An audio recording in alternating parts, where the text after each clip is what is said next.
ఓం నమ శివాయ. నమస్తే ఫ్రెండ్స్, నేను మీ రాంబాబు ఇంద్రకంటి. విజయనగరం రాజులు కట్టిన ఫస్ట్ దేవాలయం అంట ఫ్రెండ్స్ ఇది. క్రీస్తు శకం 15వ శతాబ్దంలో చంద్రశేఖర ఆలయం. పక్కనే సరస్వతీదేవి ఆలయం కూడా ఉంది.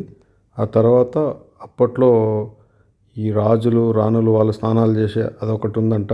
అదైతే పోలేదు నేను. ఇక్కడ ఈ టెంపుల్లోకి వెళ్ళాం ఫ్రెండ్స్. చంద్రశేఖర ఆలయం ఇది. ఇక్కడ స్టార్టింగ్లో ఈ ఆలయ చరిత్ర కూడా ఇక్కడ రాసి పెట్టారనమాట. ఇది మెయిన్ గుడిలోకి వెళ్ళే దారి. ఆ ఎదురుగా కనపడేదే గుడి అనమాట. ఇది మెయిన్ గుడి. ఆ గుడికి మొత్తం చుట్టూ పెద్ద పెద్ద స్తంభాలతోటి మొత్తం వరండా పెట్టారు. కానీ స్వామివారి గర్భగుడి ఎదురుగా కనపడేది. ఆ గర్భగుడిలో అయితే విగ్రహాలు అయితే ఏం లేవు. ఎక్కడ పోయినా ఏ గుడిలో చూసినా విగ్రహాలు అయితే లేవు. కానీ చరిత్ర ఆనవాళ్ళు మాత్రం ఈ గుళ్ళ రూపంలో మిగిలి ఉన్నాయన్నమాట. ఆ ఎదురుగా కనపడేదే నా వెనకాల గర్భగుడి. తర్వాత ఈ దేవాలయానికి చుట్టూ కూడా ప్రహరీ గోడలు, ఇవన్నీ పెద్ద పెద్ద ప్రహరీ గోడలు కట్టారు. ఆ గోడలు కూడా చాలా వరకు ధ్వంసం అయిపోయాయి.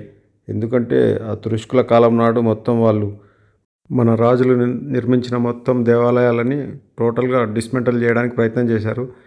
మెయిన్ గుళ్ళల్లో పూజలు పునస్కారాలు లేకుండా ఉండడానికి మెయిన్ కారణం ఏంటంటే ఫ్రెండ్స్, మొత్తం దేవాలయాల్లో ఉన్న విగ్రహాలను పగలగొట్టడం వల్ల ఒకసారి విగ్రహం చిన్న పెచ్చు రాలిపోయినా కూడా అది శాస్త్రం ప్రకారం దానికి పూజలు చేయకూడదంట. ఇక్కడ ఈ హంపీలో మాత్రం ఎటు చూసినా ఏ దేవాలయంలో చూసినా మొత్తం 90% విగ్రహాలు డ్యామేజే ఉన్నాయి. దానివల్ల మొత్తం విగ్రహాలని తీసి పక్కకు తరలించారు. ఇక్కడ మాత్రం చాలా గుళ్ళు, ఏ గుళ్ళో కూడా అసలు విగ్రహాలు లేవు. కొన్ని గుళ్ళల్లో మాత్రమే విగ్రహాలు ఉన్నాయి. ఇది ఇక్కడ ఈ చంద్రశేఖర స్వామి వారి దేవాలయాన్ని చరిత్రకు సంబంధించిందనమాట. మళ్ళీ ఇక్కడికి కొంచెం ముందుకు వస్తే ఇక్కడ శివాలయం ఉంది ఫ్రెండ్స్. ఇది ప్రసన్న విరూపాక్ష అండర్ గ్రౌండ్ శివాలయం. ఈ శివాలయం కూడా చాలా అద్భుతంగా ఉంది ఫ్రెండ్స్. కాకపోతే ఇక్కడ కూడా ఏం లేవు, అది అండర్ గ్రౌండ్లో ఉందన్నమాట. నా వెనకాల చూపిస్తున్నాగా అది ఆర్చ్. ఆ లోపలికి వెళ్తే లోపల ఉందన్నమాట టెంపుల్.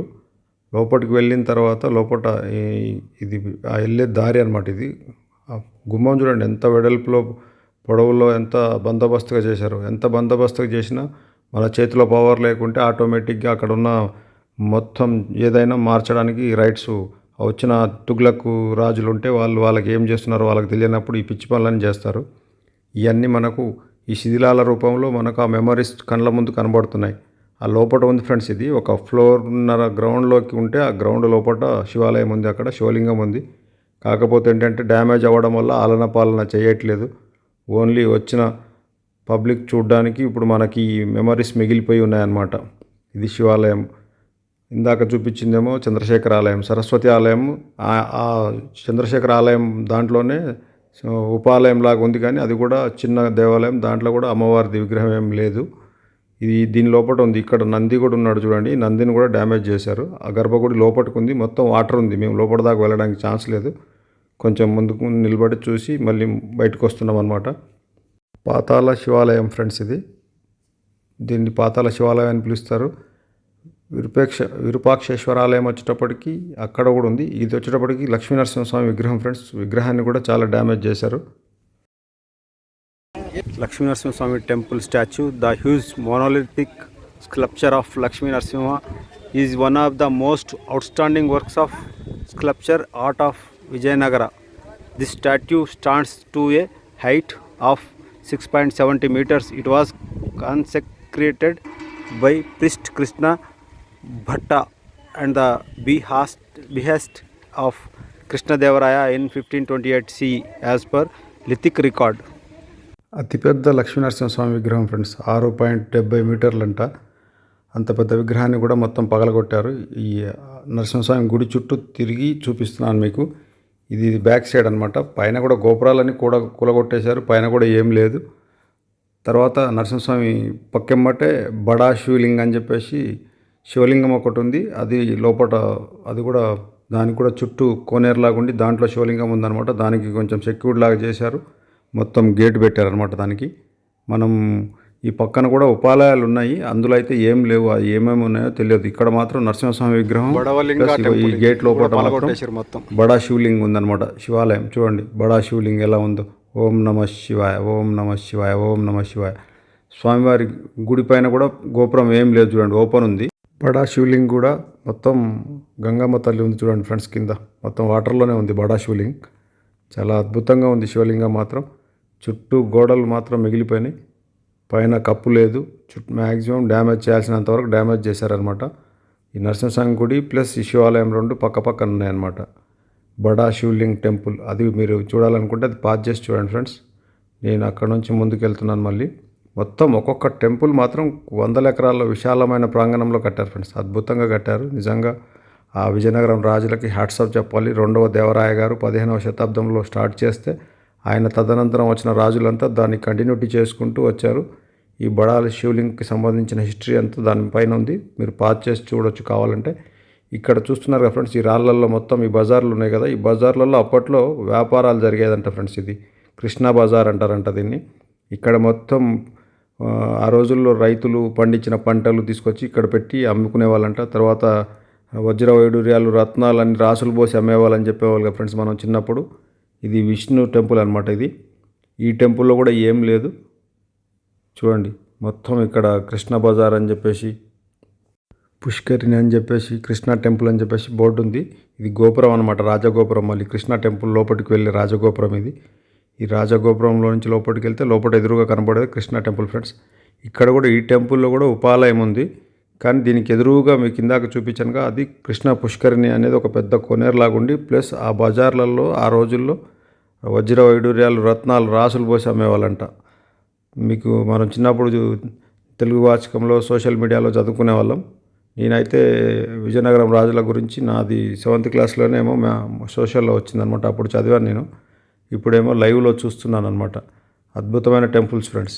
కాకపోతే వాటికి సంబంధించిన హిస్టరీ అంతా కనబడకుండా పోయింది. ఓన్లీ దేవాలయాలకు సంబంధించిన ఈ గోడలు, గోపురాలు, బజార్లు ఇవన్నీ ఉన్నాయన్నమాట. ఇక్కడ చూడండి ఎంత విశాలమైన ప్రాంగణం, గుడి ప్రాంగణం. మళ్ళీ పక్కనే ఇది ఒక దేవాలయం అనమాట. ఇందాక చెప్పాను కదా ఆ దేవాలయం ఇది. అంటే ఉపాలయం కింద ఉంటుందన్నమాట. మెయిన్ టెంపుల్ ఇది ఎదురుగా ఉన్నది విష్ణు టెంపుల్. దాంట్లో కూడా విగ్రహం లేదు.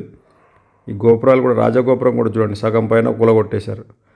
మొత్తం ఒక్కొక్క టెంపుల్కి ఫ్రెండ్స్ అసలు అద్భుతమైన 4 పక్కల దర్వాజలు, దానికి తోడు ప్రహరీ గోడలు. ప్రతి ప్రహరీ గోడ చుట్టూ ఫ్రెండ్స్ వరండా టైప్లో కట్టారు. ఆ వరండా టైప్లో అవసరమైతే వచ్చిన భక్తులు ఆ రాత్రులు నిద్ర చేయాలనుకుంటే వాటిలో పడుకోవడానికి ఆప్షన్ ఇచ్చారు. నేను లేపాక్షిలో వెళ్ళినప్పుడు చూశాను, సేమ్ లేపాక్షిలో కూడా ఇలాగే ఉంది. తర్వాత మళ్ళీ నేను రామప్పకి వెళ్ళినప్పుడు చూశాను. విజయనగరం రాజుల ఘనకీర్తి అనేది వాళ్ళు ఎక్కడ పోయినా అదే ప్యాటర్న్లో కట్టారు. అద్భుతమైన దేవాలయాలు నిర్మించారు. మనకు ఎన్నో గొప్ప గొప్ప విషయాలు తెలిసేలాగా చూపించారు వాళ్ళ కట్టడంలో. నిజంగా కట్టిన వాళ్ళకు తర్వాత రాజులకి అందరికీ కూడా హ్యాట్స్ ఆఫ్ ఫ్రెండ్స్. అద్భుతమైన దేవాలయం చూడండి. ఎటు చూసినా ఎంత విశాలమైన ప్రాంగణము. చుట్టూ కాంపౌండ్ వాళ్ళు ఉంటే ఆ కాంపౌండ్ వాళ్ళకు ప్రతి కాంపౌండ్ వాళ్ళకి ఇట్లా పోర్టికోలా కట్టారు. ఎందుకంటే వచ్చిన భక్తులు పడుకోవడానికి, వర్షాలు వచ్చినా ఎండ వచ్చినా సేఫ్టీ. ఎంతో చల్లగా ఉందంట ఫ్రెండ్స్. ఏసీలో కూర్చున్నట్టే ఉంది వాటి కింద కూర్చుంటే. ఎందుకంటే ఆ రాయి చల్లదనం అనేది అంత కూల్గా ఉందన్నమాట. ఎంత బ్యూటిఫుల్గా ఉన్నాయి చూడండి టెంపుల్. కానీ అన్నీ పగలగొట్టేశారు. ఓన్లీ ఇవి మాత్రం కనబడుతున్నాయి మనకు. చాలా అద్భుతంగా ఉంది ఫ్రెండ్స్. హంపి మాత్రం ఒక్క రోజులో చూడాల్సిన ప్లేస్ కాదు. కనీసం 3 to 5 days ఉండాలి ఇక్కడ. మేమైతే ఉరుకులు పరుగుల్లాగా వెళ్ళాము. జస్ట్ 1 dayలో చూసుకొని మళ్ళీ రిటర్న్ అయిపోయామన్నమాట పనులు ఉండడం వల్ల. ఇది ఫ్రెండ్స్ మెయిన్ దేవాలయం యొక్క గుడి ప్రాంగణం ముందల. అక్కడ నిలబడి చూపిస్తున్నాను ఫ్రెండ్స్. వీడియో నచ్చితే మాత్రం ఒక లైక్ చేసి సబ్స్క్రైబ్ చేసుకోండి ఫ్రెండ్స్. సపోర్ట్ చేయండి. నాకు తెలిసినంతలో చెప్తున్నాను. ఏదైనా తప్పులు ఉంటే ఎక్స్క్యూజ్ చేయండి. మీ విలువైన సలహాలు కూడా ఇవ్వండి ఫ్రెండ్స్. ఎందుకంటే నేను కూడా అంత నాలెడ్జ్ ఏం లేదు. నేను ఏదో నాకు తెలిసినంతలో చెప్తా ఉన్నాను నేను. కంపల్సరీ తప్పులుంటే మాత్రం కామెంట్ చేసి దానికి సంబంధించి ఏదన్నా మీ అమూల్యమైన సలహాలు ఉంటే ఈ సలహాలు ఇవ్వండి ఫ్రెండ్స్. ఆ వెనకాల కనపడేదే గర్భగుడి అనమాట. విగ్రహాలు అయితే ఏం లేవు. ఈ మండపాలే మనకు ఒక మెమరీలాగా కనబడుతున్నాయి అనమాట. ఈ దేవాలయాలు, కూలిపోయిన గోడలు అవన్నీ చాలా అద్భుతంగా నిర్మించారు ఫ్రెండ్స్.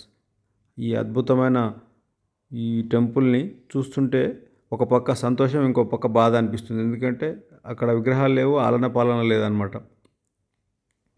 హాలిడేస్ వచ్చినప్పుడు మాత్రం పిల్లల్ని తీసుకొని వచ్చి చూపించండి ఫ్రెండ్స్. కనీసం 2-3 days ఇక్కడే ఉండేలా ప్లాన్ చేసుకొని రండి. చాలా అద్భుతమైన లొకేషను, చరిత్ర అసలు పిల్లలకు చూపిస్తే అసలు ఎంతో అద్భుతంగా ఉంటుంది friends. Thank you friends. Thank you for watching. ఓం నమః శివాయ.